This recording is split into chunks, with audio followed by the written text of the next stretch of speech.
చంద్రశేఖరరావు, కేటీఆర్, కవిత ఈ ముగ్గురికి బీజేపీ తోటి జీవితాంతం ఎటువంటి సంబంధం ఉండదు.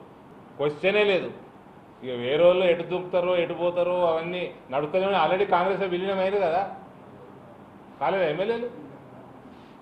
ఒక ఎమ్మెల్యే అయితే పోయి ఎంపీ నిలబడే కాంగ్రెస్ టికెట్ మీద,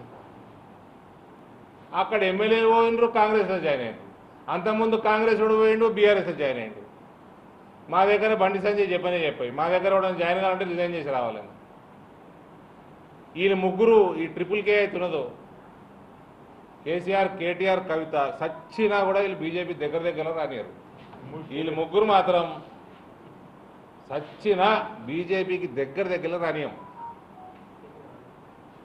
ఇక వేరే ఎటు పోతే చంద్రశేఖరరావు, కేటీఆర్, కవిత ఈ ముగ్గురికి బీజేపీ తోటి జీవితాంతం ఎటువంటి సంబంధం ఉండదు. క్వశ్చనే లేదు. ఇక వేరే వాళ్ళు ఎటు దూకుతారో ఎటు పోతారో అవన్నీ నడుస్తూనే ఆల్రెడీ కాంగ్రెస్ విలీనం అయింది కదా, కాలేదు ఎమ్మెల్యేలు. ఒక ఎమ్మెల్యే అయితే పోయి ఎంపీ నిలబడే కాంగ్రెస్ టికెట్ మీద, అక్కడ ఎమ్మెల్యే పోయినరు కాంగ్రెస్లో జాయిన్ అయ్యారు. అంతకుముందు కాంగ్రెస్ వాడు పోయిండు బీఆర్ఎస్లో జాయిన్ అయ్యిండు. మా దగ్గర బండి సంజయ్ చెప్పాయి మా దగ్గర కూడా జాయిన్ కావాలంటే రిజైన్ చేసి రావాలని.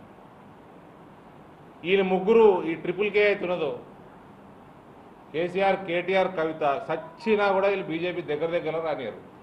వీళ్ళు ముగ్గురు మాత్రం సచ్చినా బీజేపీకి దగ్గర రానియం. ఇక వేరే ఎటు పోతే